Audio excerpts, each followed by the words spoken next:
พวกเราทุกคนดำรงตนด้วยสติพึ่งพาสติเหมือนดั่งช้างน้อยลูกช้างอาศัยแม่ที่เดินข้ามน้ำเมื่อเราดำรงตนด้วยสติ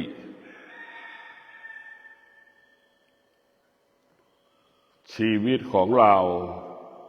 กายวาจาใจของเราก็จะปกติเมื่อเรามีสติเราก็จะกำจัดอวิชชาเมื่อเรามีสติเราจะแก้ไขอวิชชาที่มาครอบงำจิตใจของเราหัวใจของเราที่มีอวิชชามันก็จะหลงทางหลงผิดเข้าใจสิ่งต่างๆผิดสิ่งที่ผิดหัวใจที่มีอวิชชามันจะอยู่ในที่มืดไม่สามารถออกมาสู่ที่สว่างได้หัวใจที่มีอวิชชานั่นก็เหมือนคนตาบอดเหมือนคนหูหนวกเหมือนคนเป็นบ้าเหมือนคนพิการไม่สามารถออกจากที่มืดนั้นได้ไม่สามารถออกจากความทุกข์นั้นได้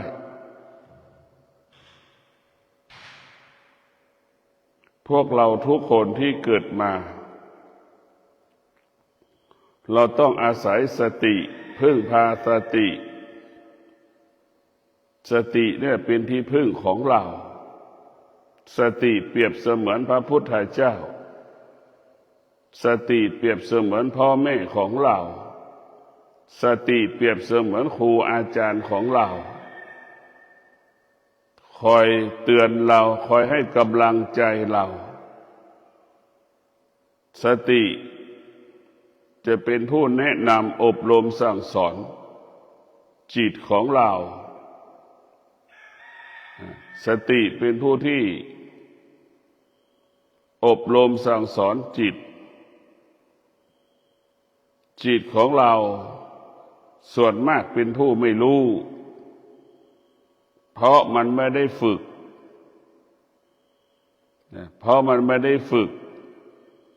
เมื่อจิตไม่ได้ฝึกจิตก็จะเป็นจิตผู้ไม่รู้เมื่อจิตเป็นผู้ไม่รู้มันก็ออกจากทุกข์ไม่ได้เมื่อจิตเป็นผู้ไม่รู้จึงไม่พบคำว่าความสงบเมื่อจิตเป็นผู้ไม่รู้จิตนั้นจึงทุกข์ทรมานลำบากตลอดกาลเวลาจิตของเราต้องให้เป็นจิตของผู้รู้ด้วยวิชารู้ความจริงละความจริงได้รู้วิชารู้ด้วยวิชารู้ความจริงก็ละความจริง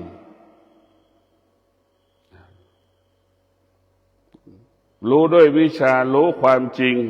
แล้วก็ละความจริง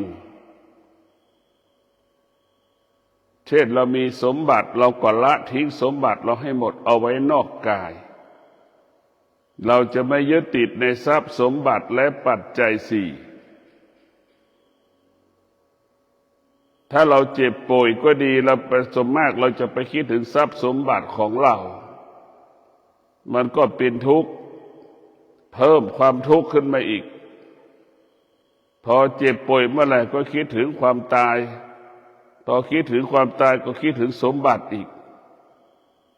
ว่าสมบัติของเราใครจะของเรา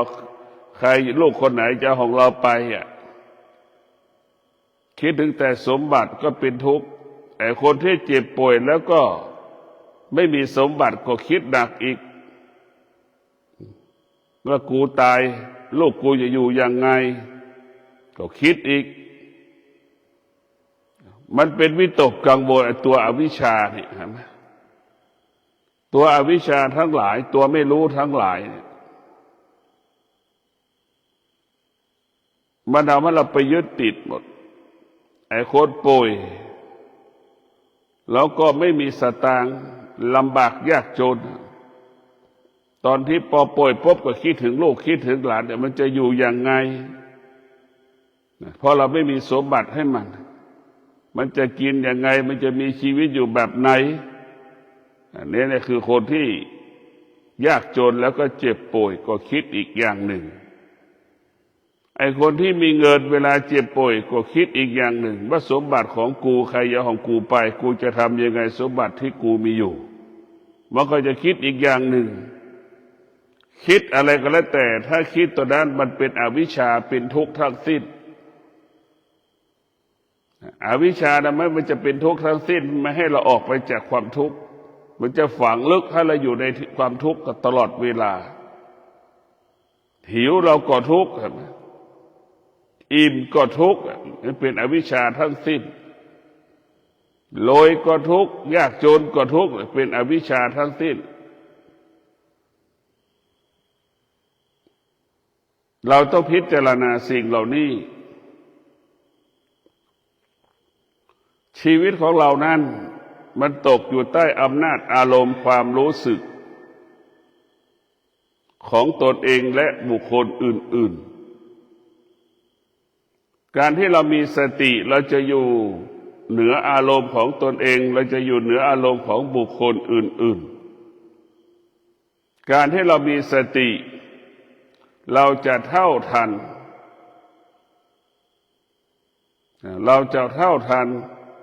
ความรู้สึกทางตาความรู้สึกทางหูความรู้สึกทางจมูกความรู้สึกทางลิ้นทางกายทางจิตเนี่ยเราจะเท่าทันสิ่งเหล่านี้เมื่อเราเท่าทันสิ่งที่ปรากฏทางตาหูจมูกลิ้นกายใจเราก็จะไม่ยึดติดเมื่อเราไม่ยึดติดเราก็ไม่เป็นทุกข์เมื่อเราไม่ยึดติดจิตก็เป็นอิสระเมื่อเราไม่ยึดติดกายวาจาใจแล้วก็สงบ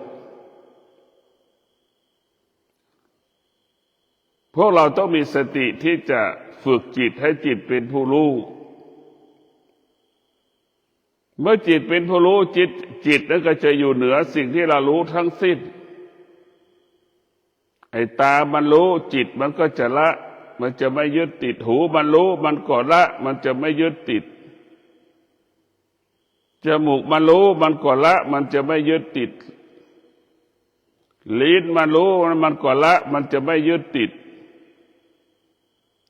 กายมันก็รู้มันก็ละมันจะไม่ยึดติดเมื่อเราไม่ยึดติดสิ่งใดสิ่งหนึ่งจิตก็เป็นอิสระความสงบก็เกิดขึ้นที่กายกับจิตของเราต้องพิจารณาว่าทำไมจิตเราจึงไม่สงบทำไมจิตถึงเราทุกข์ทรมานลำบากตลอดกาลเวลาหาความสุขแทบไม่เจอที่เราเกิดมาชาตินี้ความสุขที่แท้จริงเราจะไม่เคยพบไม่เคยเจอเราเจอแต่ความสุขที่มันจอมปลอมที่มันเปลี่ยนแปลงตลอดเรารู้แต่ความสุขภายนอกเราไม่ได้เจอพบสุขภายในสุขภายนอกก็เกิดจากวัตถุสิ่งของต่างๆวัตถุสิ่งของต่างๆสุขภายในก็คือสุขของจิตที่อาศัยการฝึกฝนอบรมจิตเช่นเรานั่งสมาธิแล้วจิตเราสงบไอ้ความสงบมันก็จะเป็นบ่อเกิดแห่งว่ามีความสุขสุขของสมาธิเป็นความสุขที่หมดจดเป็นความสุขที่ละเอียดเป็นความสุขที่ละเอียดเหมือนมะม่วงมันสุกความสุขของภายนอกของเราก็คือความสุขดังมะม่วงที่มันดิบเห็นไหมมะม่วงดิบมันต้องไปอาศัยมีดอีกไปอาศัยถ้วยช้อนชามอีกไปอาศัยน้ำปลาน้ำตาลอีกนั่นแหละคือความสุขภายนอกไปอาศัยสิ่งอื่นๆ ถ้าเป็นความสุขภายในเราไม่ต้องอาศัยใครอาศัยตนเองพึ่งพาตนเองพึ่งพาตนเองตลอดเวลาก็ส่วนมากชาวโลกก็ไปแสวงหาความสุขนอกกายมันเป็นวัฒนธรรมมาเป็นประเพณีของมนุษย์ด่างขนตา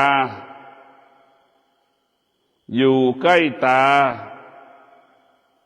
มันจึงไม่เห็นกันตาจึงไม่เคยเห็นขนตา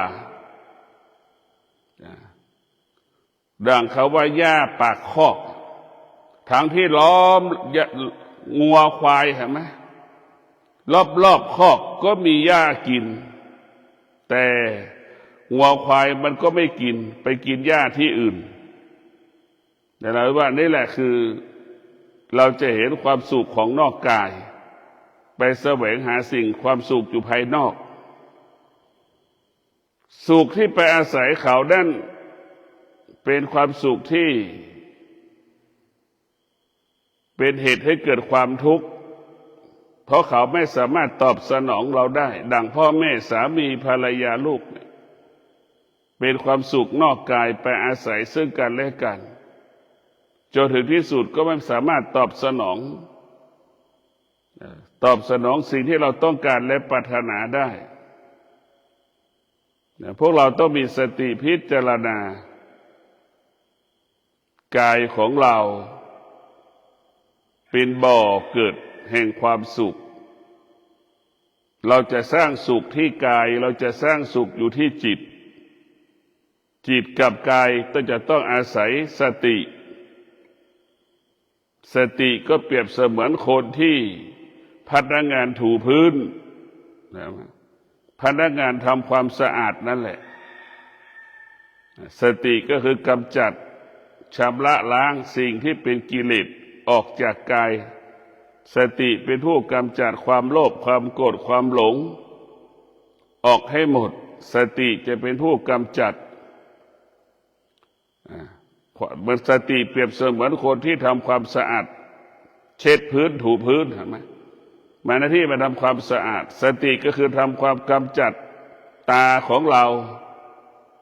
หูของเราที่กิเลสไปอยู่ที่ตาที่หูความโลภความโกรธความหลงก็อยู่ที่ตาที่หูเราจะกำจัดเราจะต้องขยันเราจะต้องอดทนที่จะกำจัดความโลภความโกรธความหลงอยากได้อยากมีอยากเป็นสุขทุกข์ที่ไปอยู่ในตาหูจมูกลิ้นกายใจจนถึงที่สุดตาหูจมูกลิ้นกายใจเป็นที่อยู่ของพระธรรมกิเลสมันก็หนีหมดตาหูจมูกลิ้นกายใจเป็นที่อยู่ของพระธรรมเมื่อเป็นที่อยู่ของพระธรรมแล้วกายตาหูจมูกลิ้นกายใจแล้วก็สงบความสงบภายนอกคือสงบจากตาหูจมูกลิ้นกายใจเราจะต้องให้มันสงบทุกวันนี้จิตเราไม่สงบเพราะมันวุ่นวายเหมือนผึ้งแตกรังวุ่นวายเหมือนลิงที่มันกระโดดโลดเต้นจากกิ่งไม้ต้นนั้นไปหาอีกต้นหนึ่งจากกิ่งโน้นไปหากิ่งนี้นั่นแหละจิตเราวุ่นวายเหมือนลิงจิตเราไม่สงบจิตเราว้าวุ่นเหมือนแมลงวันบินว่อนเราจะต้องรู้สภาพเราจะต้องรู้ความจริงของธรรมชาติของจิตธรรมชาติของจิตที่ฝึกกับธรรมชาติของจิตที่ไม่ได้ฝึกย่อมแตกต่างผู้ที่ผู้ที่เฝ้าผู้ที่เคยนั่งสมาธิกับผู้ที่ไม่นั่งสมาธิก็แตกต่างกันสิ่งที่เรารู้ตั้งแต่เราเกิดเป็นธรรมชาติทั้งสิ้นเป็นธรรมชาติสุขก็เป็นธรรมชาติทุกข์ก็เป็นธรรมชาติหากเราไม่มีธรรมะเราจะไม่เข้าไม่ถึงหลักของธรรมชาติหากเราไม่มีธรรมะเราจะตกอยู่ใต้อำนาจธรรมชาติธรรมชาติขนาดเดียวกันเปรียบเสมือนกาวดักหนูนั่นแหละไปติดในธรรมชาติก็มันหนูติดกาวออกจากธรรมชาติไม่ได้ไปติดหนู เหมือนหนูติดกาวถ้ามีธรรมะมันก็เหมือนหนูไม่ติดกาวเป็นอิสระธรรมชาติทั้งหลายนี่มันเป็นต้นเหตุให้เกิดความทุกข์ทั้งสิ้นธรรมชาติเป็นเหตุให้เรารู้นี่คือสุขนี่คือทุกข์นี่คือกิเลสนี่คือความโลภนี่คือความโกรธนี่คือความหลงนี่มันเป็นธรรมชาติอยากได้อยากมีอยากเป็นธรรมชาติเจ็บท้องเมาหัวเป็นธรรมชาติเกิดแก่เจ็บตายเป็นธรรมชาติแต่ธรรมะบอกสอนให้เราอยู่เหนือธรรมชาติบอกสอนให้เราอยู่เหนือธรรมชาติบอกสอนให้เราเท่าทันธรรมชาติบอกสอนให้เรามีสติอยู่กับธรรมชาติให้ได้บอกสอนให้เราอยู่กับธรรมชาติเพราะธรรมชาติมาคงสภาพเดิมไม่ได้เพราะธรรมชาติแปรปรวนเปลี่ยนแปลงตลอดเวลาแต่ธรรมะคงสภาพเดิมเป็นปกติก็คือสติรู้แล้วก็อยู่เหนือรู้เช่นความหนาวเย็นกำลังปรากฏเราก็รู้ว่าความหนาวเย็นที่มันกำลังปรากฏและเราก็รู้ว่าความหนาวเย็นนั้นเกิดขึ้นขนาดหนึ่งเวลาหนึ่งและเราก็รู้ว่าความหนาวเย็นนั้นเกิดขึ้นเราจะไม่ตอบสนองมันเราก็รู้ว่าความหนาวเย็นเกิดขึ้นเราก็จะอยู่เหนือมันเรารู้เราก็อยู่เหนือมันเรารู้มันเราไม่ยึดติดมันเรารู้มันเราไม่ตามรู้มันคือทุกอย่างเราไม่ต้องไปตามรู้เราต้องมีสติรู้มันอย่างเดียวก็พอเพราะฉะนั้นเราต้องเมื่อจิตใจเรามีสติเมื่อจิตใจเรามีสติเมื่อจิตใจเราฝึกฝนธรรมะทุกวันนี่มันก็จะละธรรมชาติทิ้งธรรมชาติทั้งหมดทั้งสิ้นเช่นเกิดก็เป็นทุกข์แก่ก็เป็นทุกข์เจ็บก็เป็นทุกข์ตายก็เป็นทุกข์อย่างนี้มันจะเข้าใจเลิกเข้าใจพอเข้าใจมันก็ละสิ่งที่เป็นธรรมชาติจนถึงที่สุดเราก็อยู่เหนือธรรมชาติความแก่ความเจ็บความตายไม่มีค่าเจ็บหัวเมาหัวก็ไม่มีค่าเข้าใจเป็นธรรมชาติมันเกิดขึ้นได้มันก็หายได้นี่คือเป็นธรรมชาติธรรมชาติไม่มีอะไรที่เป็นคงที่ไม่มีคงที่หรอกเพราะมันแปรสภาพตลอดเวลาธรรมะจึงเป็นผู้อยู่เหนือธรรมชาติธรรมะก็คือสติธรรมชาติก็คือร่างกายของเราฝึกจิตเราให้อยู่เหนือกายฝึกจิตของเราให้รู้เรื่องกายนั่นแหละจิตเราอยู่อาศัยธรรมะพระพุทธเจ้ากายของเราเป็นธรรมชาติเราก็จะรู้ว่าเกิดก็เป็นทุกข์แก่ก็เป็นทุกข์เจ็บก็เป็นทุกข์ตายก็เป็นทุกข์เราจะรู้แบบนี้เกิดเป็นทุกข์ตายเป็นทุกข์แก่เป็นทุกข์เจ็บเป็นทุกข์เราก็จะรู้ของมันเมื่อเรารู้ของมันแล้วเราก็จะพยายามหาหนทางที่จะออกจากทุกข์หนทางที่จะออกจากทุกข์ก็คือตัวสติ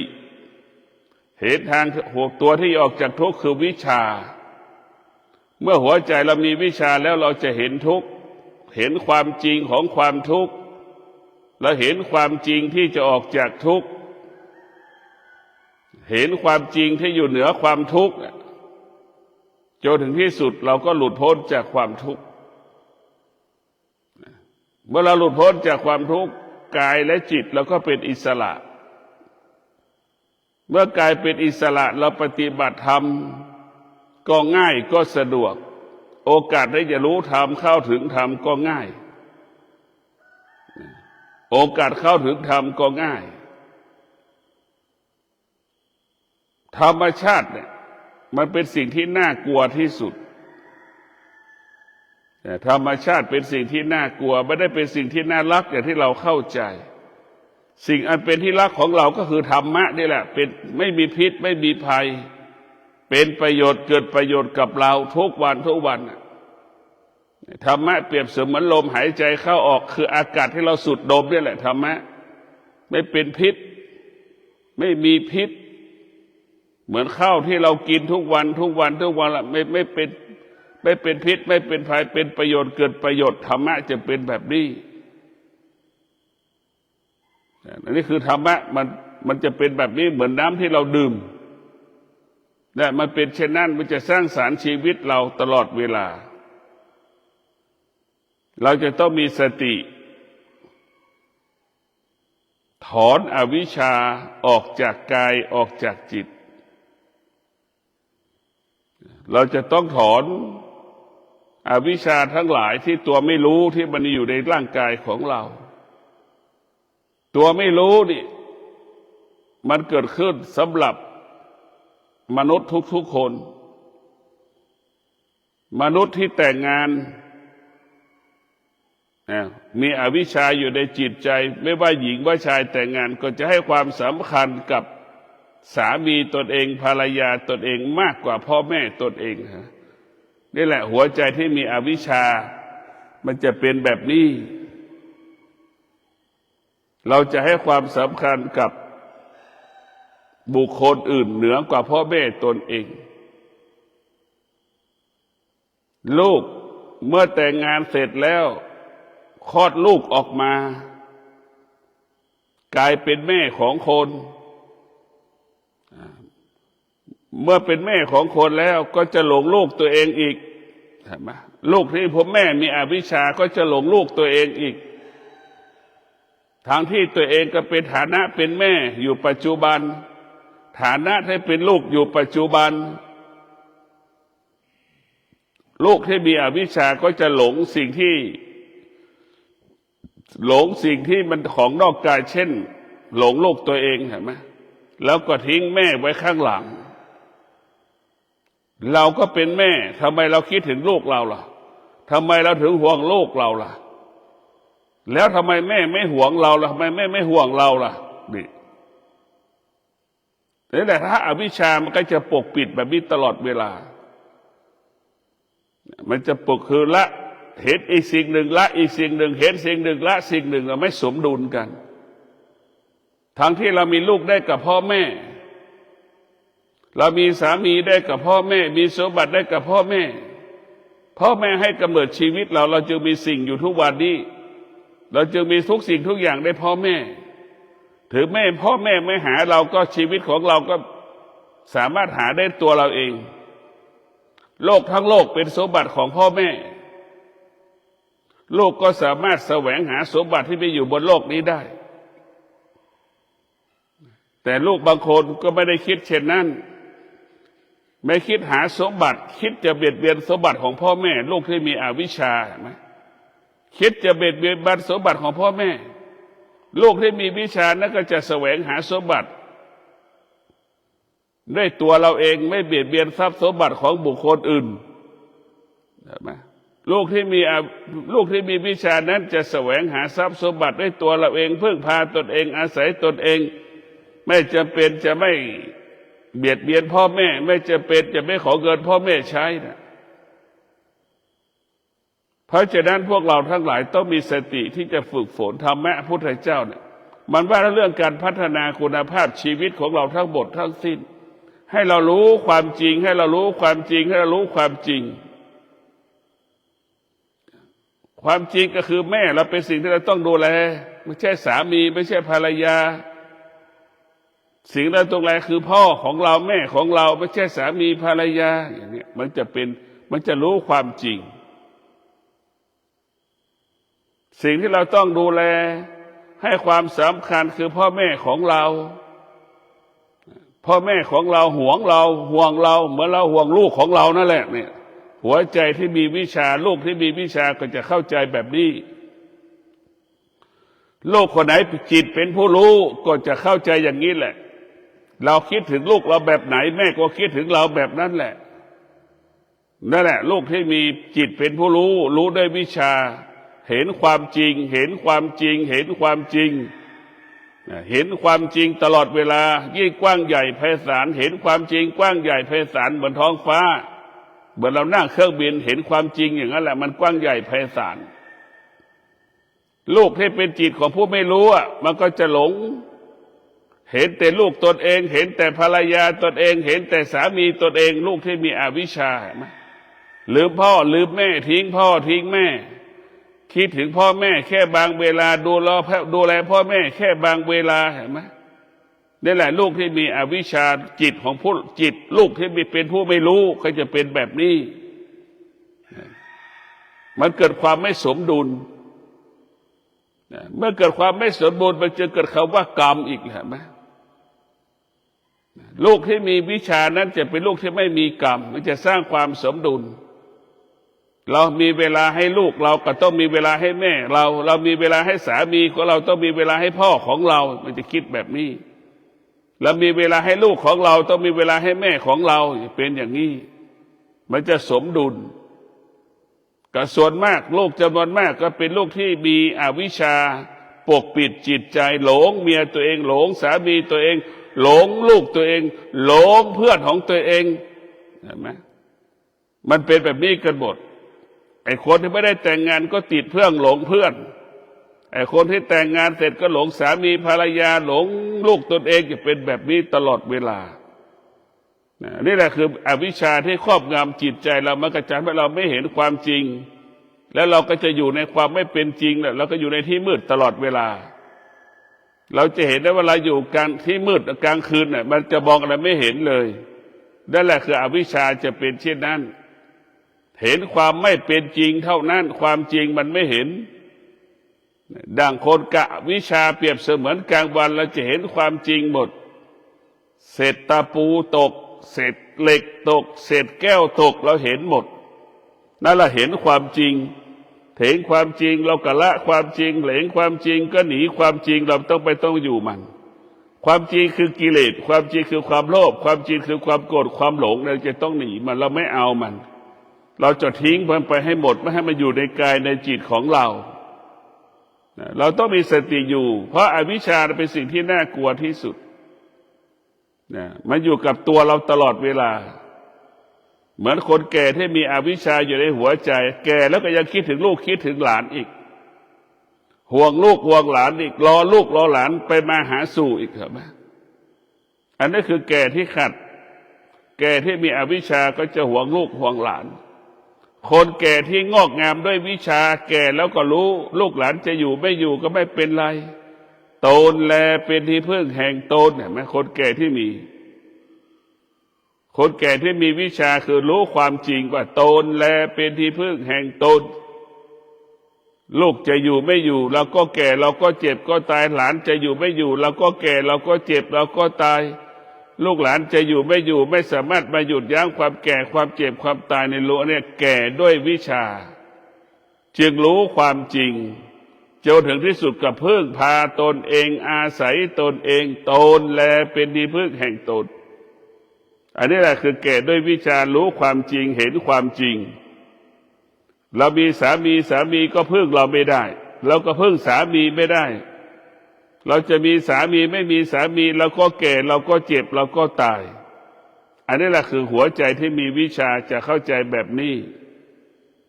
เราจะมีสามีหรือไม่มีสามีถ้าเราขัดถ้าเรามีอวิชชาเราเป็นทุกข์ทั้งสิ้นถ้าเรามีวิชาเราจะไม่เป็นทุกข์เราจะออกจากทุกข์มันก็จะรู้อีกอย่างหนึ่งเป็นอีกอย่างหนึ่งพวกเราทุกคนชีวิตเราตกอยู่ใต้อวิชชาเนี่ยตลอดชีวิต